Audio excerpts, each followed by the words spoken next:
আধুনিক জমানায় সব কিছুই সবাইকে কম বেশি এফেক্ট করে, কাজেই কোনো কিছুই আমাদেরকে একটু এফেক্ট করবে না সেটা আমি বলি না। তবে তাদের যে সংঘাত, সেই সংঘাত সরাসরি আমাদেরকে এফেক্ট করার কিছু নেই, কারণ আমরা এতে কোনো পক্ষ নই।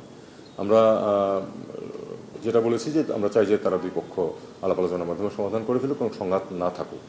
ব্যবসা বাণিজ্যের ক্ষেত্রে যে কোনো সংঘাতেই বা যে কোনো সম্পর্ক খারাপ হলে ব্যবসা বাণিজ্যে তো এফেক্ট পড়ে। তবে এর মানে এই নয় যে আমরা তো পাকিস্তানের সাথে সংঘাতে লিপ্ত না, কাজে তাদের কাছ থেকে আমাদের যদি স্বার্থ থাকে তুলা আমদানি করা, আমরা সেটা করব। ভারত আমাদেরকে যে ট্রান্সশিপমেন্ট সুবিধা দিচ্ছিল গত বছর দেড়েক যাবৎ, সেটা তারা উইথড্র করেছে। আমাদেরকে আমাদের মোডাস ভিভেন্ডি বের করে নিতে হবে যে এই পরিস্থিতিতে আমরা কীভাবে করতে পারি। আপনি জানেন যে আমরা ইতিমধ্যেই সিদ্ধান্ত নিয়েছি যে সিলেট থেকে সরাসরি ফ্লাইট যাবে। আমাদেরকে এভাবেই নিজেদের স্বার্থ রক্ষার ব্যবস্থা করতে হবে। আমি মনে করি যে এটা এভাবেই এগোবে। তাদের সংঘাতের কারণে আমাদের ব্যবসা বাণিজ্যের যে এফেক্ট যদি হয়, সেই এফেক্ট যাতে বেশি আমাদের ক্ষতি করতে না পারে, আমাদেরকে সেই অনুযায়ী ব্যবস্থা নিতে হবে।